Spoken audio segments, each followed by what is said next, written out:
उजाले उनकी यादों की।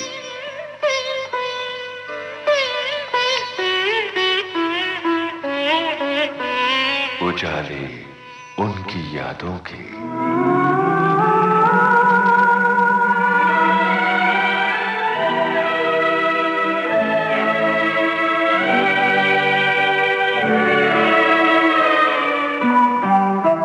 इस कार्यक्रम में आज से हम आपके साथ बांट रहे हैं उजाले वरिष्ठतम चरित्र अभिनेता पद्म भूषण अवतार कृष्ण हंगल यानी A.K. हंगल की यादों के।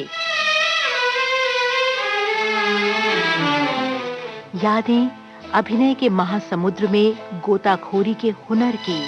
ला ला ला ला ला। यादें चरित्र को पूरी तरह आत्मसात कर लेने की कला की। जब भी कोई कंगना बोले। चरित्र अभिनेता A.K. हंगल के साथ यादें चरित्र को हूबहू पर्दे पर उतार देने के फन की। आ गया आज तो बड़ा मजा। तो आइए सुनते हैं चरित्र अभिनेता A.K. हंगल से निम्मे मिश्रा की लंबी बातचीत पर आधारित उजाले उनकी यादों के इस कार्यक्रम की तीसरी कड़ी।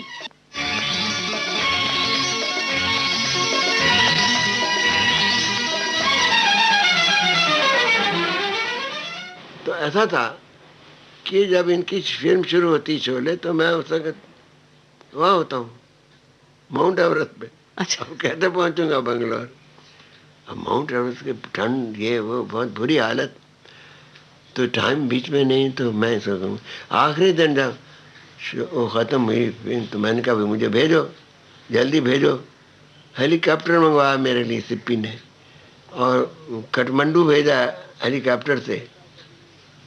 हेलीकॉप्टर भी कभी चलता कभी नहीं। वो बहुत हालत ख़राब है।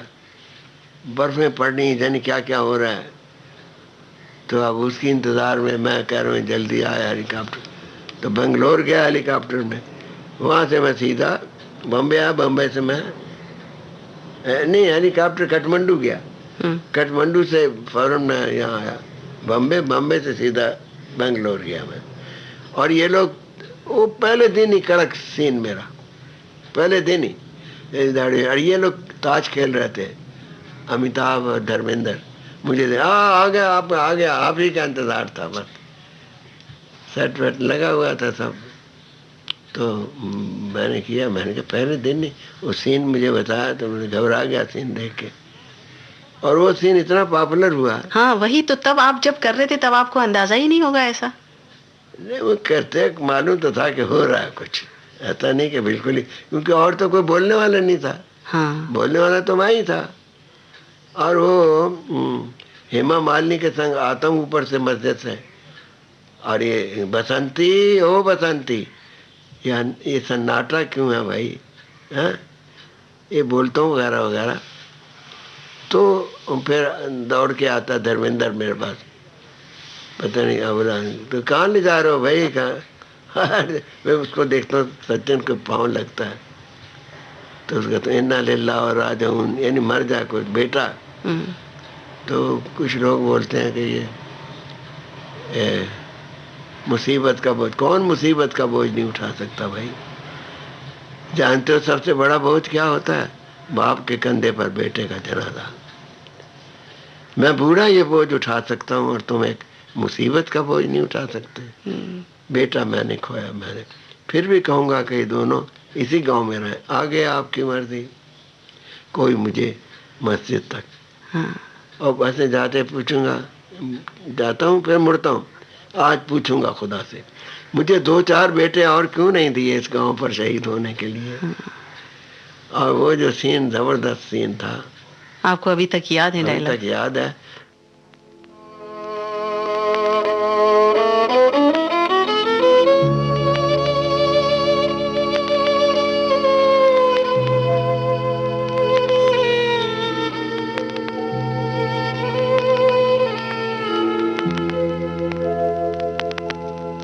तूने ये क्या किया बेवफा बन गया वादा तोड़ के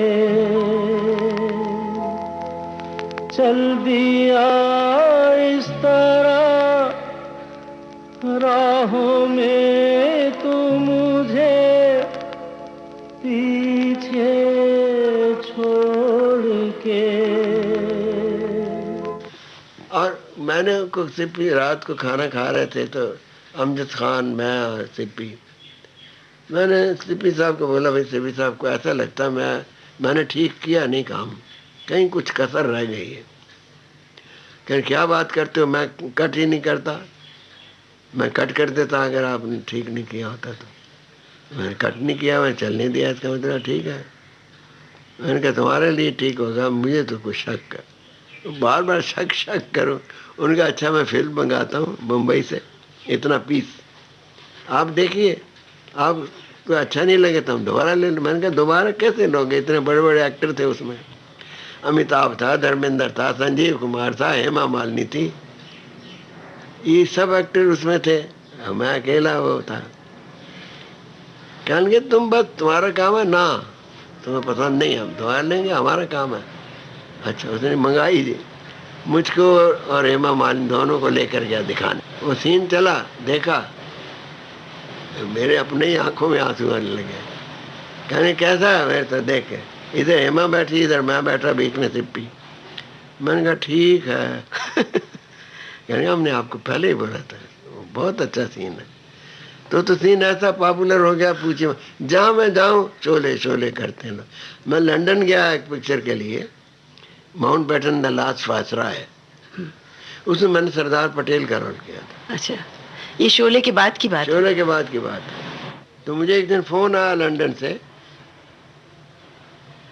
तो अंग्रेजों ने कहा भाई आपको हम रोल देना चाहते हैं सरदार पटेल का,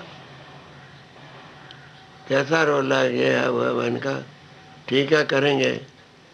पैसों की बातचीत हुई, यहाँ उनका एजेंट था, एक औरत थी, यानी उससे बात कर लो, ये वो कर लें। तो उन्होंने कुछ कहा इतना, मैंने कहा नहीं, इतना करके फैसला कर लिया, करूँगा मैं।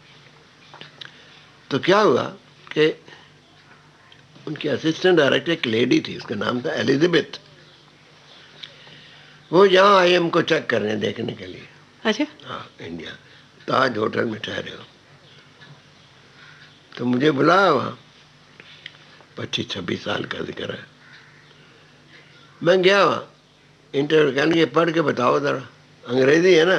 मैंने कहा भाई अंग्रेज़ी, मैं इसको अंग्रेज़ी स्कूल में तो पढ़ा नहीं है, मैं अंग्रेज़ों की तरह तो नहीं बोल सकूँगा। कहने फिर भी पढ़ो पढ़ो, ये कोई 2 लाइनें दी, 3 लाइनें मैंने पढ़ी। तो आपस में एक दूसरे को देखने लगे। वो कहेंगे your English is not that bad, बुरी है मैं इतनी बुरी नहीं, तो हम तुम्हारे लिए ट्यूटर रख देंगे वहाँ लंदन में, जो तुमको अंग्रेज़ी का उच्चार वगैरह, और जिस दिन तुम्हारी शूटिंग हो एक दिन पहले वो टीचर आएगा, तुमको अंग्रेज़ी में डायलॉग तुमसे पढ़वाएगा।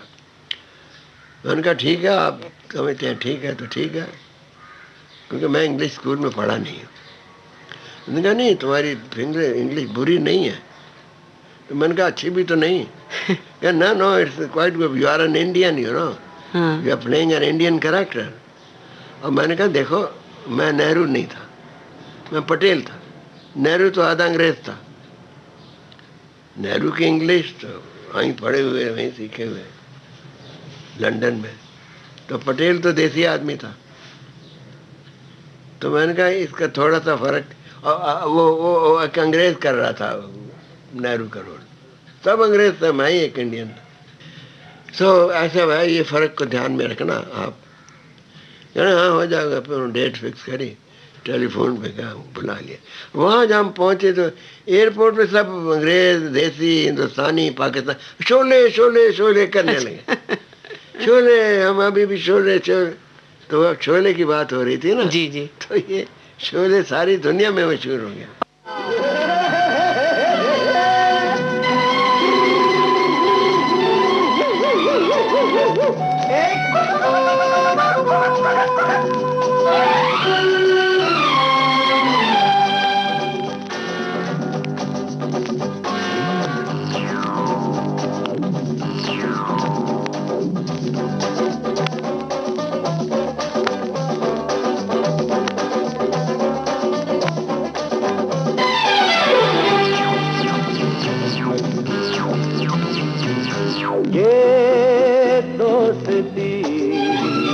हम नहीं तोड़ेंगे तोड़ेंगे दम मगर तेरा साथ ना छोड़ेंगे।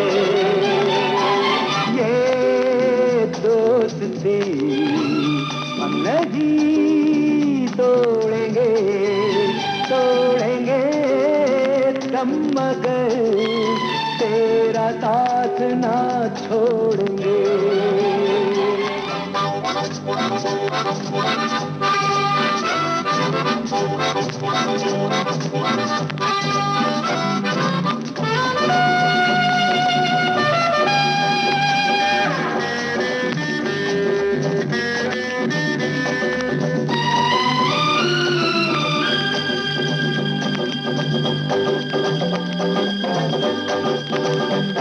अरे मेरी जीत तेरी हार मेरी हार सुन ऐ मेरे यार। तेरा गम मेरी जान तेरी जान ऐसा अपना प्यार। जान पे भी खेलेंगे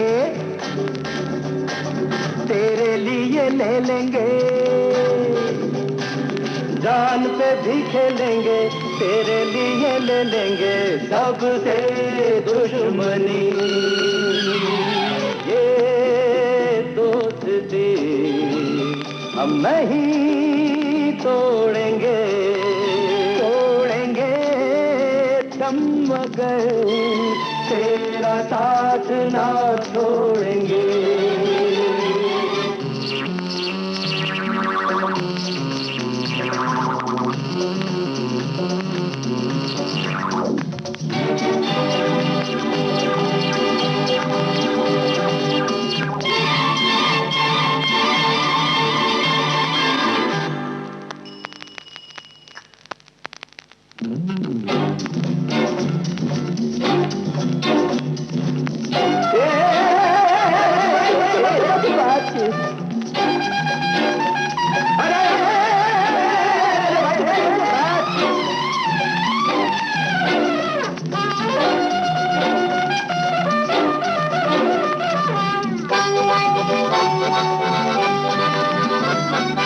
लोगों को आते हैं तो नजर हम मगर देखो तो नहीं।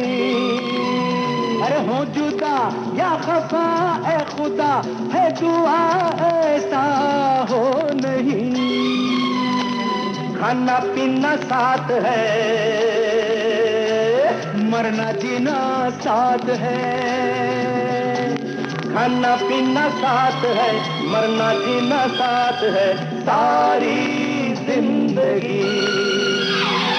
ये दोस्ती हम नहीं तोड़ेंगे तोड़ेंगे दम मगर तेरा साथ ना छोड़ेंगे। ये दोस्ती हम नहीं तोड़ेंगे तोड़ेंगे दम मगर तेरा साथ। और अभी भी मैं समझती हूँ कि आप जहाँ भी जाती होंगे शोले का जिक्र जरूर होता। जरूर, ये तो देसी है। मैं कहीं जा रहा था प्लेन में तो एक यूरोपियन लेडी आई, ऑस्ट्रेलिया की थी। वो मेरे पास नीचे बैठ गई। मैं प्लेन में ऐसे बैठा हूँ तो नीचे बैठ के घूमते फिरते नहीं ना टक्कर लग जाए किसी से। तो नीचे बैठे पूछने लगी, are you the same person who did Sholay? I said yes I am. Wonderful, you are a great actor. And go, from where you? I'm from Australia. I seen your film somewhere. I don't remember. So Australia तक, मतलब सभी विदेशों में भी भारतीय फिल्में बहुत देखी जाती हैं और शोले तो खास तौर से हर जगह। मैंने कहा कमाल हो गई। ये मुझसे छूटने वाली भी थी फिल्म। एक तो वो दूसरी देवानंद की फंस गई थी बीच में। हाँ, इश्क क्लैश हो रहा, उससे निकले। तो इस तरह से शोले मैंने जो किया, अंधे का रोल कई लोगों ने किया, वो इतने मशहूर नहीं हुए जी। मगर मैंने जो किया वो बहुत मशहूर हो गया, आज तक मशहूर है। मैं अपनी बड़ाई नहीं कर रहा हूँ, लेकिन मैंने जो सबक सीखा है एक्टिंग का, कहाँ से सीखा? मैंने कहीं स्कूल नहीं गया सीखने को। मैंने लॉज ऑफ नेचर को खूब स्टडी किया, बहुत स्टडी किया, और उसमें ये देखा कि इंसान बना कैसे, आँख बनी कैसे, कब आई, कैसे आई। तो मैंने सब स्टडी किया। जब आई, जो करोड़ों बरस में आँख आई है। पहले तो एक मांस का लोथड़ा था पानी में, और डेवलप करोड़ों बरस लगे लगे लगे लगे, उसमें थोड़ी सी आँख बनी। जब करोड़ों बरस लगे आँख को आने में, तो चली जाए तो कितना दुख होगा। इसलिए आदमी उसको ढूंढेगा अनकॉन्शियसली। अंधा आदमी ढूंढता है। मैंने कहा मैं उसको इधर देखूंगा उधर, और बात भी करूंगा, डबल एक्शन करूंगा, डायलॉग भी बोलूंगा, आँख को भी ढूंढूंगा। इस तरीके से मैं रोल करूंगा। तो ऐसा मैंने इस तरीके से वो किया और बड़ा कामयाब रहा। अच्छा, बात चली है कि एक्टिंग की सीखने की, कि आपने इतना ऑब्जर्व किया सबको, प्रकृति के करीब रहे, जाना, और फिर इसीलिए आपके अभिनय में जो है एक वो अभिनय नहीं लगता, वो जीवंत किरदार लगता है। तो आजकल इतने एक्टिंग स्कूल्स हैं, लोग सीखते हैं और फिर एक्टर बनते हैं, तरह तरह की, इस तरह की देश में विदेश में बहुत से ऐसे ट्रेनिंग स्कूल हैं। तो आप क्या समझते हैं कि जो कलाकार ट्रेन होके आते हैं वो सच्चे कलाकार होते हैं, या अपने ऑब्जर्वेशन से? ज़रूरी नहीं कि वो अच्छे हों। बहुत कम, 100 गए तो उसमें से 10 अच्छे निकलते हैं। मगर जो शख्स स्कूल में नहीं भी गया, वो उसने ज़िंदगी को और से नज़दीक से देखा, ऑब्जर्व किया, वो अच्छा एक्टर बन सकता है। क्योंकि ऑब्जर्व करना बड़ा ज़रूरी है, और से देखना। और दूसरे, बोलते वक्त 2 किस्म का करता हूँ। एक तो जो मैं बोल रहा हूँ, दूसरा वो जो मैं नहीं बोला हूँ। समझिए आप? जी। जो मेरे अंदर ही था और अंदर ही रह गया, और बोला मैंने कुछ और। इसलिए अंग्रेजी में कहते हैं ना, to read between the lines. 2 line के बीच में पढ़ो। अरे क्या पढ़ेंगे, 2 लाइन में तो कोई होता ही नहीं। 2 लाइन के बीच में क्या होता है? कुछ भी नहीं होता। ऐसा भी कहते हैं ना कि खत अगर किसी का आया है तो जो उसमें लिखा नहीं है उसको भी पढ़ो, उसको भी पढ़ो। हाँ, वही मैं भी कहता हूं एक्सप्रेशन, कि खाली एक्सप्रेशन नहीं, वो जो लिखा हुआ नहीं है वो क्या है, उसको खोजो ना। इसका मतलब है वो लाइन जो तुम बोलते हो, उससे अंदर तुम्हारे कुछ चल रहा है, उस चल रहे को खोजो, वो भी बोलो अंदर ही अंदर बोलो, फिर डायलॉग बोलो जो तुमको बोलना है, तो नेचुरल हो जाएगा। प्लस उसके संग जो एक्शन होगा वो भी ठीक हो जाएगा। अच्छा, आपने बहुत सारे ऐसे गंभीर कैरेक्टर किए और आप उसी लिए माने जाते भी हैं, और बिल्कुल जीवंत अभिनय। पर अगर हम बात फिल्म शौकीन की करें तो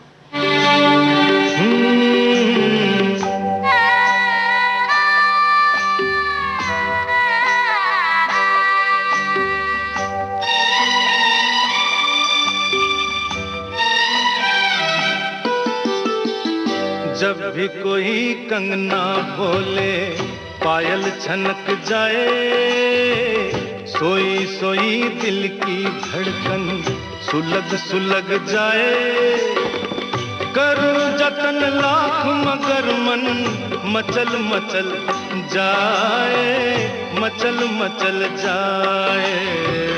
जब भी कोई कंगना बोले, पायल छनक जाए, सोई सोई दिल की धड़कन सुलग सुलग जाए।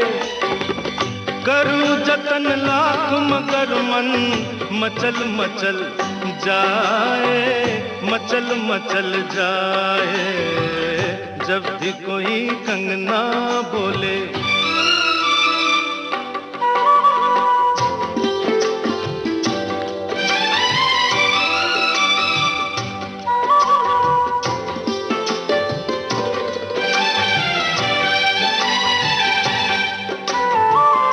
झलक गए रंग जहां पर, उलझ गए नैना रे नैना, उलझ गए नैना।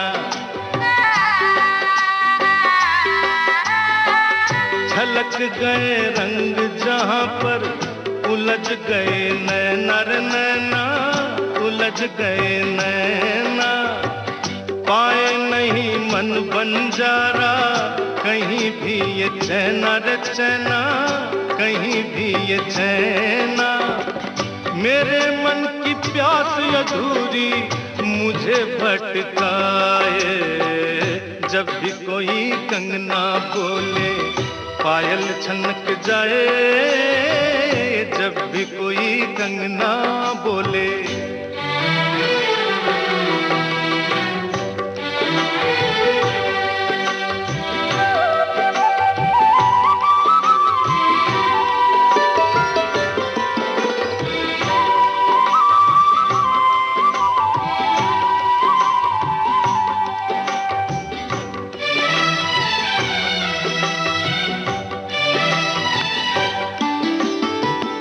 कली कली झूमर भंवरा, अगन पे जल जाए पतंगा, अगन पे जल जाए। कली कली झूमर भंवरा, अगन पे जल जाए पतंगा, अगन पे जल जाए। चंदा को चकोर निहारे, इसी में सुख पाए रे पाए, इसी में सुख पाए। जीवन से ये रस का बंधन तोड़ा नहीं जाए, जब भी कोई कंगना बोले पायल छनक जाए। सोई सोई दिल की धड़कन सुलग सुलग जाए। करूं जतन लाख मगर मन मचल मचल जाए, मचल मचल जाए, जब भी कोई कंगना बोले। हाँ, तो शौकीन का ये जो किरदार था ये आपने एक्सेप्ट किया, तो उसके लिए क्या तैयारी की और कहानी को सुन के कैसा आपने फील किया, क्या मतलब उसके बारे में कुछ बताइए। शौकीन तो शौकीन, मैं तो शौकीन मिजाज नहीं हूँ, लेकिन पर्सनली, लेकिन डायरेक्टर ने हमको दिया है मस्ती वाला रोल। तीनों मस्ती, बूढ़े बूढ़े मस्ती करते हैं, बड़ा मज़ा आया। मैंने कहा मुझको क्यों दे रहे हो ये, मैंने तो ऐसे रोल कभी किए नहीं। कहने इसीलिए तो दे रहा हूँ, चैलेंज। नई बात है, चैलेंज चैलेंज कर। तो वो ऐसा रहा कि शौकीन भी जहाँ मैं जाता हूँ शौकीन शौकीन करते हैं। शौकीन और शोले दो पिक्चरें। तो मैं आपसे अभी कह रहा था कि वो इंग्लिश पिक्चर मैंने करी थी, माउंटबेटन द लास्ट वायसराय, बीच में रह गया उसका। असिस्टेंट डायरेक्टर एक लड़की थी जो यहाँ आके जिसने मुझे लिया था। डायरेक्टर असिस्टेंट दोनों आए थे, मुझे मेरा उन्होंने ट्रायल लिया ताज होटल में। और फिर तो कहते थे तुम कैसे करोगे अंग्रेज़ों के संग, तुम अंग्रेज़ी स्कूल में नहीं पढ़े हो तो अंग्रेज़ों के संग कैसे करोगे। मैंने कभी देख लेना कैसे करता हूँ। जब फिल्म बन के पूरी हुई तो उनका क्या एक्सप्रेशन? पूरी नहीं, 2 दिन की फिल्म के बाद, शूटिंग के बाद लंदन में। अच्छा। मुझे उसने चिट्ठी भेजी है, अभी तक पेपर पड़ा हुआ, 1984 की चिट्ठी है। डायरेक्टर ने लिखा, आई डू होप डियर ए के ना पहले नाम से बुलाते हैं लंदन में, दस्तूर है। Dear A, I do hope that everything is going well and that you are enjoying your filming. Everyone says your performance is marvelous. I hope to see you before too long. Lots of love, Liz. Elizabeth Liz बोलते हैं। तो ये उसी ने जो मुझे बोलती थी तुम अंग्रेजों के संग काम कर सकोगे। ये उसका शूटिंग के बाद उसने, मैंने कहा ये मेरा सर्टिफिकेट है। बिल्कुल। 22-26 साल हो गया अभी तक मैंने इसको रखा हुआ है। अच्छा, किसी और डायरेक्टर के साथ, किसी अभिनेता के साथ काम करना आपको खास अच्छा लगता हो? किसी के साथ कोई ऐसा कि मतलब आप बिल्कुल फ्री फील करते हो कि अगर इसके साथ काम है तो मुझे किसी तरह की कोई कोशिश नहीं करनी पड़ेगी? जया बच्चन थी एक लड़की, अभी भी है वो, अभी काम इतना नहीं करती। उसके संग काम करने में मुझे बहुत अच्छा लगता था। ये हमारा फादर डॉटर का जो रिलेशन होता है वो पैदा हो गया था और वो आज तक है। वो आज तक है, मिलते ही नहीं। मैं तो किसी से मिलता मिलाता नहीं, मेरे संग भी कोई नहीं मिलता था। हम क्या किनारे हेराए आई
उसके संग मेरा ये रिश्ता हो गया था, बहुत अच्छा लगता था। सबके संग नहीं, थोड़ा जीनत अमान के संग भी मेरा थोड़ा हो गया था। सत्यम शिवम सुंदरम में जी जी। इकट्ठे थे। तो उनके अभिनय की कोई खास बात जो आपको अच्छी लगती हो उनके साथ काम करने में? जीनत अमान जी। वो बेचारी नई थी, वो उसको भी डर लगता था राज कपूर से बड़ा।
चला आए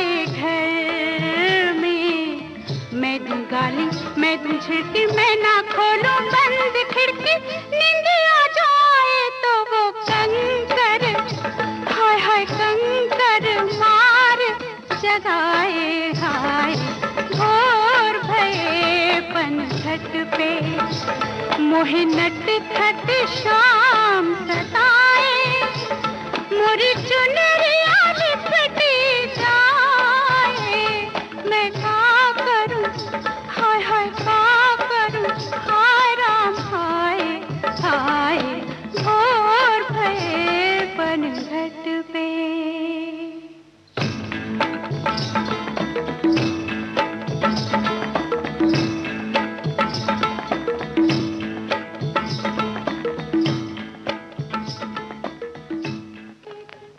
आपके साथ कैसा अनुभव रहा राज कपूर का? अरे बहुत अच्छा अनुभव है। असल में शूटिंग रात के 2-2 बजे तक चलती थी, फिर खाना खाना, फिर सोना 3 बजे। तो मुझे भी संग लेके जाता था। हमने कहा कैसे करेंगे, सुबह फिर वापस मुंबई जाना है, दूर था, दूर शूटिंग होती थी। लोनी है ना पुणे के पास जी। तो बहुत अच्छा करता था काम, और लायक डायरेक्टर था, बड़ा लायक director. It's a great loss उसके जाने से। जीनत अमान ने एक दिन शूटिंग हो रही थी सत्यम शिवम सुंदरम की, मैं और शशि कपूर और जीनत तीनों बैठे थे। जीनत ने शशि से पूछा, Shashi which is your best film? उसने मेरी तरफ देखा, कहने ऑफ कोर्स दीवार विद ए.के. आंगल। आपको याद है दीवार में मेरा जी हाँ, जी हाँ। एक ही सीन था। कहने my best role, best scene is with A K. Hangal, Deewar, in दीवार। मैं बड़ा खुश हुआ। उसने कहा अच्छा आपने, कहने यस, इसके संग काम करने में मजा आता। शशि ने बोला तो ऐसा होता है। अच्छा, और हीरोज जैसे राजेश खन्ना के साथ आपने काम? राजेश खन्ना भी जब एक्टर नहीं बना था मुझे मिलता था कभी कभी, तो मैंने से पूछा भाई कैसा चल रहा है, कब बनोगे एक्टर, क्या होगा? कहेंगे देखो क्या होता है, देखो क्या। फिर तो वो बन गया एकदम टॉप के ऊपर जी, टॉप का स्टार बन गया। तो पता थोड़ी लगता। इसके संग हमने किया पता नहीं कौन से पिक्चर में काम किया, एक पिक्चर में किया था, एक या 2 पिक्चर में, 2-3 पिक्चर, कई फिल्मों में काम किया आपने। 2-3 पिक्चर। ये क्या नाम था इस पिक्चर का? बावर्ची तो था ही था, एक और अवतार में बड़ा अच्छा काम था।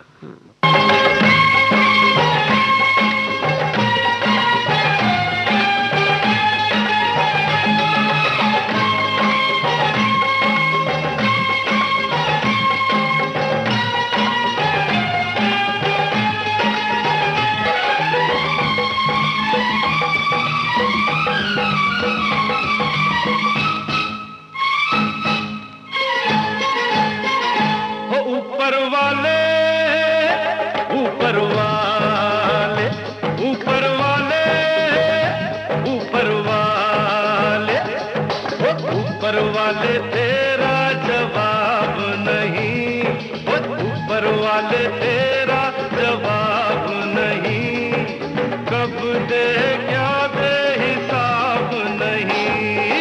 ऊपर वाले तेरा जवाब नहीं, कब दे क्या दे हिसाब नहीं। तेरी मेहरबानियों का जवाब नहीं, ऊपर वाले तेरा जवाब नहीं, कब दे क्या दे हिसाब नहीं। ऊपर वाले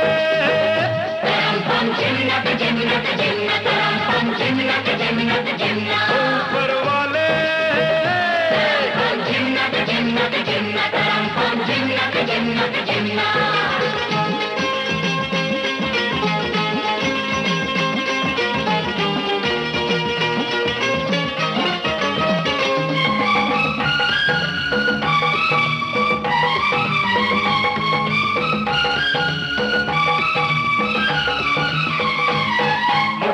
बीवी का प्यार दिया, जन्नत जैसा घर बार दिया। मुझको बीवी का प्यार दिया, जन्नत जैसा घर बार दिया। हर हाल में खुश रहता है तू,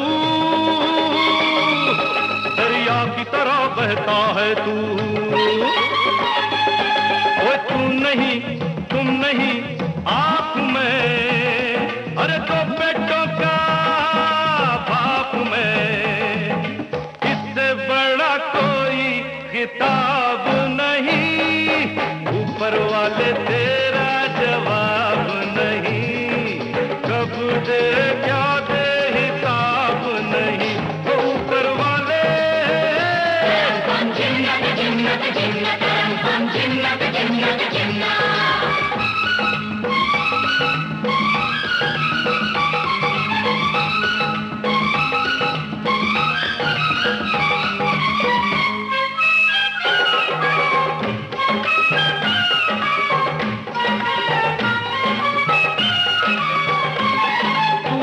हाथ से लेता है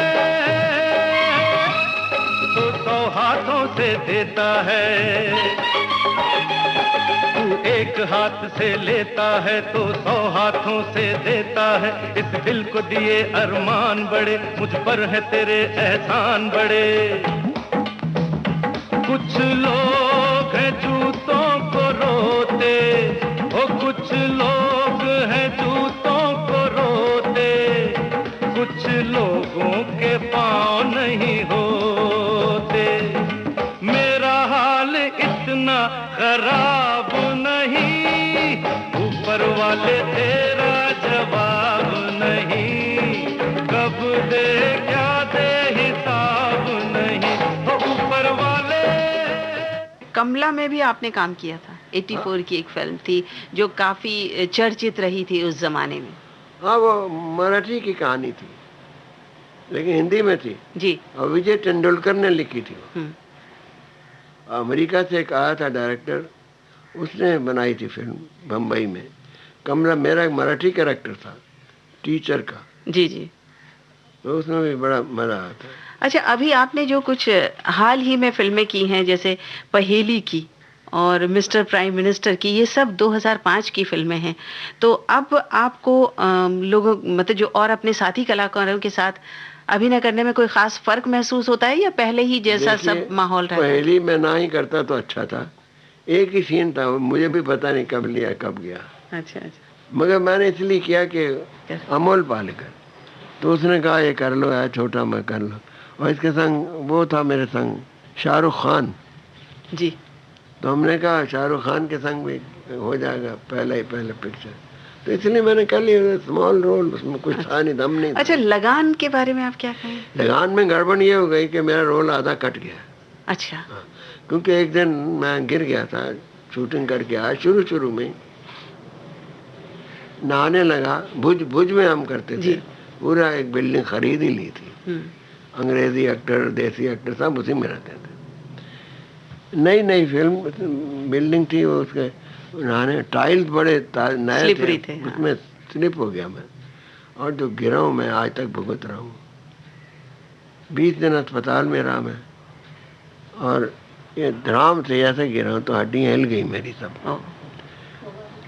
हाँ, तो 20 दिन अस्पताल में रहा, और मैंने फिर भी मैं एम्बुलेंस में आता था, स्ट्रेचर पे डाल के मुझे लाते थे, और वही कट गया जो इतनी मुश्किल से मैंने किया, वो काम लगान में काट दिया उन्होंने। वो सीन पर्टिकुलरली बड़ा इम्पोर्टेंट सीन था, मेरे लिए बड़ा अच्छा था, बाद में क्यों काटा पता नहीं। तो आशुतोष गोवारीकर के साथ आपने काम किया, तो कैसा लगा कि आपका रोल कट गया? अच्छा नहीं लगा? रोल कट गया, बहुत बुरी बात थी। अच्छा, तो अभी तक का आपका जो इतना लंबा फिल्मी सफर रहा, इसमें आपको सबसे ज्यादा अच्छा कब लगा? कौन सी फिल्म करके लगा? भाई फिल्में तो जो जिनमें अच्छे रोल थे वो अच्छा लगा। लगभग 200 के करीब फिल्में आपने की हैं अभी तक। हाँ, तो वैसे तो इतनी सारी फिल्में, मुझे लगता है कि अगर आप याद करना चाहेंगे कि कौन सा सबसे अच्छा, तो ऐसे क्रम से बता भी नहीं पाएंगे, इतनी फिल्में हैं आपकी। शोले था, हाँ, शौकीन था जी, हिंदी में बावर्ची था जी, गुड्डी था, और अवतार था जी। ये अच्छी फिल्में, यानी मशहूर फिल्में थी, तो उनमें अच्छा लगा काम करने। एक दिन क्या हुआ, जनवरी के महीने में मुझे फ़ोन आया लखनऊ से, मुबारक हो, मुबारक। किस बात की? भाई आपको पद्म भूषण। मैंने कहा मजाक छोड़ो, कैसे पद्म भूषण मुझे मिल सकता है? तो पद्म भूषण कैसे मुझे मिल सकता? नहीं मिल सकता, आप झूठ बोल रहे हैं। नहीं नहीं, आप बात करते। अभी हमने पढ़ा, आप टीवी पर देखिए, टीवी चला, देखा तो मेरा नाम था उसमें, एक यहाँ पद्म भूषण। और पद्म भूषण बड़ी चीज है, बहुत बड़ी चीज है। पद्मश्री भी नहीं, पद्म भूषण। मैं बड़ा खुश हुआ, एक धक्का सा लगा मुझे, ये क्या हो गया। तो फिर मैंने उनको कहा बराबर, तुम्हारा कहना ठीक था। फिर डेट फिक्स हुई, मैं गया वहाँ अपना दिल्ली। तो प्रेसिडेंट साहब ने दिया हमको, वहाँ बड़े लोग थे बैठे हुए। अच्छा, अभी आप तो इतने सालों से हैं इस अभिनय की दुनिया में, इस जगमगाते फिल्मी संसार में, कितने कितने लोगों के साथ आपने काम किया, पर आज की जो पीढ़ी है उनका काम करने का तरीका कैसा है? टेक्निक बहुत बदल गई है, तो उसमें आप अपने को कहाँ पाते हैं? अच्छा लगता है काम करना? काम करने अच्छा यूँ लगता है कि जवान है, हम बूढ़े हैं। काश के हम भी जवान होते हैं। लेकिन जहाँ तक काम का ताल्लुक है, मुझे कुछ जमा नहीं। यानी उनके साथ काम करने में कुछ ऐसा नहीं कि भाई बहुत बड़े एक्टरों के संग हम काम कर रहे हैं, ऐसी बात नहीं है। क्योंकि उनका जो है बोलने का तरीका भी अलग है, फटफट फटफट बोलते चले, सोचते नहीं क्या बोल रहे हैं ज़्यादातर। और जिस तरीके से मैं काम करता हूँ उस तरीके से वो नहीं करते हैं। और कुछ लोगों का तो ऐसा, वो ज़्यादा मसल ज़्यादा दिखाते हैं, आत्मा कम। मतलब ऊपरी बात रह गई है, अंदरी कम हो गई। हाँ, ऊपर की ज़्यादा, ये कई लड़कों में मैंने देखा है। और वो मसल खूब बनाते हैं, और जब कमीज में रखनी है तो मसल के ऊपर रखते हैं ताकि मसल नजर आए। हाँ। अरे आत्मा दिखाओ, मसल को क्या करते हो? है कुछ कुछ हैं अच्छे भी हैं, बड़े अच्छे हैं। लेकिन आमतौर से कोई जिम में जाएंगे, जिम में जाना कोई बुरी बात नहीं है, हम भी जाते थे, हम वर्जिश करते थे, सब कुछ कर, जो ये करते हैं हम दूसरे ढंग से करते थे। मगर वही सब कुछ नहीं ना। आप कैरेक्टर की आत्मा को ढूंढो और उसको अप्लाई करो अपने एक्टिंग में, अपने डायलॉग में, फिर देखो एक नया रंग चढ़ता है।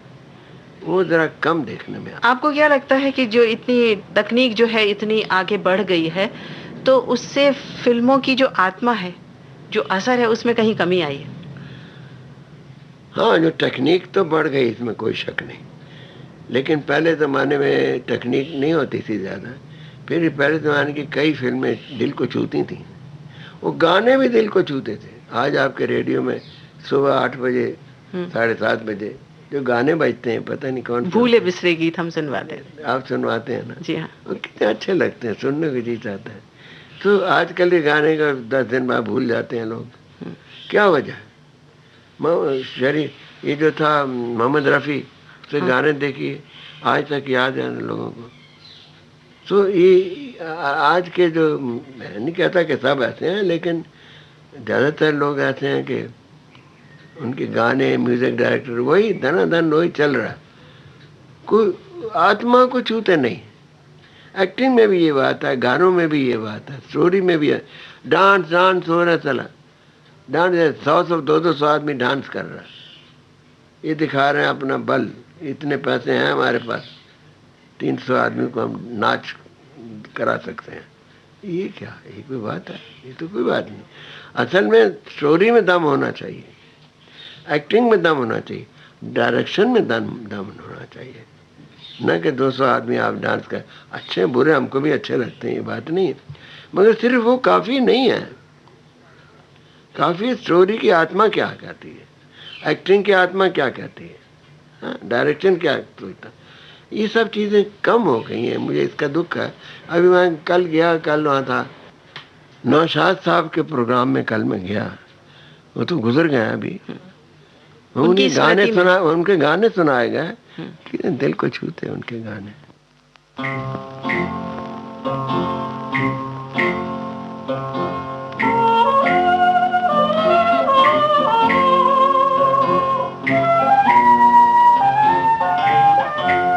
सुहानी रात ढल चुकी, ना जाने तुम कब आओगे। सुहानी रात ढल चुकी, ना जाने तुम कब आओगे। जहाँ की रुत बदल चुकी, ना जाने तुम कब आओगे।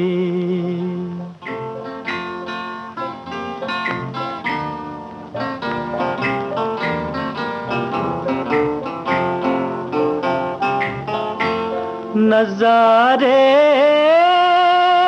अपनी मस्तियाँ दिखा दिखा के सो गए,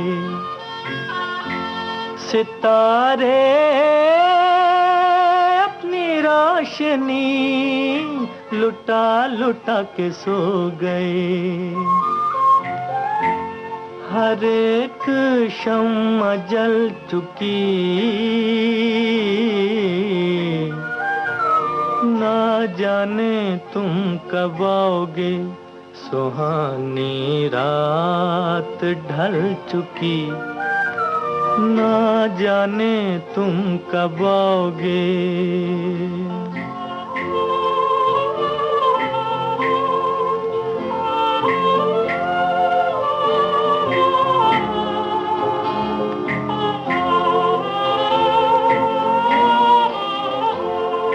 तड़प रहे हैं हम यहाँ,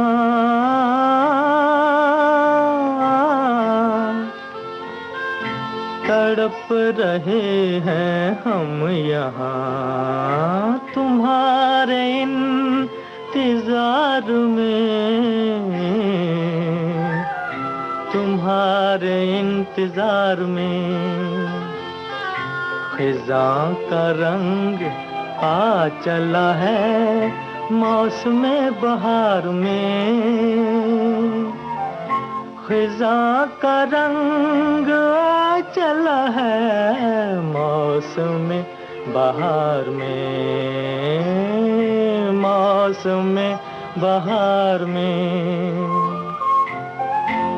हवा भी रुख बदल चुकी, ना जाने तुम कब आओगे। सुहानी रात ढल चुकी, ना जाने तुम कब आओगे।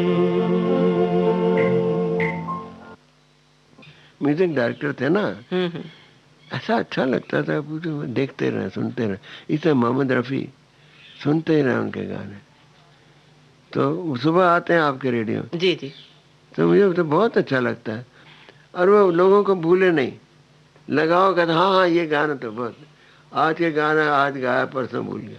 अच्छा हंगल साहब, एक बात बहुत देर से मेरे मन में उठ रही है आपके घर में जब से आई हूँ, कि जो ये ग्लैमर की दुनिया के कलाकार होते हैं, आप तो कितने सालों से इस दुनिया में हैं, उनका वे ऑफ लाइफ कुछ अलग होता है, बहुत सारे पैसे होते हैं, और आप तो एक सीधे सादे जैसे भारतीय का एक प्रतिनिधित्व करते हैं, और कहीं शान और शौकत पैसे की कहीं चमक नहीं है। तो इसके पीछे क्या कारण? मेरा पैसा जो है ना, मैं जिन कामों में लगा रहता हूँ अपनी शूटिंग वूटिंग के बाद, वो सोशल वर्क है, उससे मेरा पैसा बहुत चला जाता है, और मुझे कुछ का अफसोस भी नहीं। लेटा हुआ था अस्पताल में, एक्सरे हुआ, उन्होंने कहा भाई लेफ्ट लंग कोलैप्स है, हालत तुम्हारी ठीक नहीं है। ठीक है तो देखेंगे, मरते हैं जीते हैं क्या होता है। फिर मेरी दाढ़ी बहुत बढ़ गई थी, दाढ़ी अस्पताल में बहुत बड़ी, तो मैंने उसके अस्पताल वालों से कहा किसी नाई को मंगा दो, हमें शेव कर दे हमारा। उनका ठीक है। एक नाई आया जनाब, साबुन लगाए, उस तरह फेरा एक तरफ की उस तरह फेरने के बाद कहता जी आपकी शक्ल एक एक्टर से मिलती है। मैं चौंका बड़ा, मैंने कहा भाई कौन सा एक्टर? कहता जी A.K. हांगल। अरे वाह, फिर चौंका मैं, A.K. हांगल तो मैं ही हूँ, और नाई मेरे हजामत बना रखा है, तुम्हारी शक्ल एक एक्टर से A.K. हांगल। मैंने कहा, फिर सवाल मैंने किया आजकल A.K. हांगल कहाँ है? कहता जी अब इस दुनिया में नहीं रहा। तो फिर मैंने और सवाल किया, मैंने कहा कैसे एक्टर थे वो? कहने कमाल के एक्टर थे वो, बहुत अच्छे एक्टर थे। फिर अब क्या बोलूँ उसको? मैंने कहा जी A.K. हांगल मैं ही हूँ। तो उसके हाथ से उस तरह गिर गया कि ये भूत है उनका कि क्या। ऐसा हुआ हमारे साथ। सही, ऐसी बातें मेरी जिंदगी में बहुत होती हैं। तो आप अकेले घर में रहते हैं? जी हाँ। तो नहीं तो जब अब तक तो आपको बीमारी के दौरान में आपकी मदद किसने की? कैसे सब अस्पताल जाना दे? अस्पताल वालों ने करी। तो लगता है अकेलापन? लड़का आता था हमारा वहाँ, मगर अकेलापन तो बहुत लगता है, बहुत लगता है। बहुत ही लगता है, बता नहीं सकता। लेकिन हम पढ़ते लिखते हैं, उसमें दुनिया भर की खबर रखते हैं, अपना पता नहीं। वो एक है ना, एक शायर थे, पता नहीं क्या नाम था उनका, गालिब के ज़माने में। वो कहते थे हाथ पड़ता है कहीं, पाँव कहीं पड़ते हैं। यानी पता नहीं किधर गिरता है, जो बूढ़ा हो जाता है ना, बहुत नज़र भी नहीं आता। हाथ पड़ता है कहीं, पाँव कहीं पड़ते हैं, सबकी है तुमको खबर, अपनी खबर कुछ भी नहीं। क्या बात है। अच्छा, शेर व शायरी का शौक है आपको? जी हाँ। तो कौन से शायर आपके पसंदीदा हैं? पुराने ज़माने के शायर थे, गालिब था, मोमिन था, ज़ौक थे। अच्छा ये और हमने एक ड्रामा किया था, मैंने ज़ौक का रोल भी किया हुआ है। अच्छा अच्छा। ज़ौक की गालिब की नहीं बनती थी। गालिब ज़रा फ़कीर टाइप आदमी था, खाता पीता। जो ज़ौक था वो नमाज पढ़ना, नमाजी थे, नमाजी परहेज़ी ना। तो गालिब था। एक उसका शेर था, मुझे याद है, कहो तो पढ़ दूं? हाँ पढ़िए पढ़िए। ज़ौक का। कहूँ क्या ज़ौक अहवाले शबे हिज्र, कि थी एक एक खड़ी 100 महीने। तपे गम शम्मा था होती न थी कम, और आते थे पसीनों पर पसीने। कहा जब दिल ने तू कुछ खा के सो रहा, बहुत अलमास के तोड़े नगीने। न टूटा जान का गालिब से रिश्ता, बहुत ही जान तोड़ी जाकनी ने, बहुत ही जान तोड़ी जाकनी ने। मगर दिन उम्र के थोड़े से बाकी, लगा रखे थे मेरी जिंदगी ने, कि किस्मत से करीब खाना मेरे, अज़ां मस्जिद में दी बारे किसी ने। हुई ऐसी खुशी अल्लाह अकबर, कि खुश होकर कहा ये खुद खुशी ने। मुअज्जिन मरहबा बर वक्त बोला, तेरी आवाज़ मक्के और मदीने। ये ज़ौक, वो बड़ा परहेज़ी, नमाज पढ़ने वाला आदमी था। सुनने वालों को ये कहूँगा कि उनका शुक्रिया अदा करूँगा, क्योंकि सुनो मैं बहुत उनका मशकूर हूँ। हम आपके बहुत शुक्रगुजार हैं कि आपने इतने वक्त हमसे इतनी अच्छी अपने जो जिंदगी के बहुत ऐसे अनुभव जिन्हें हम बहुत दिनों से सुनना चाहते थे, वो हमारे साथ बांटे। आपका बहुत बहुत शुक्रिया। उजाले उनकी यादों के, ये थी वयोवृद्ध अभिनेता A.K. हंगल पर आधारित इस कार्यक्रम की तीसरी और अंतिम कड़ी। हंगल साहब से ये लंबी बातचीत की निम्मी मिश्रा ने। विविध भारती के लिए इस कार्यक्रम को संयोजित और प्रस्तुत किया कमलेश पाठक ने। उजाले उनकी यादों की।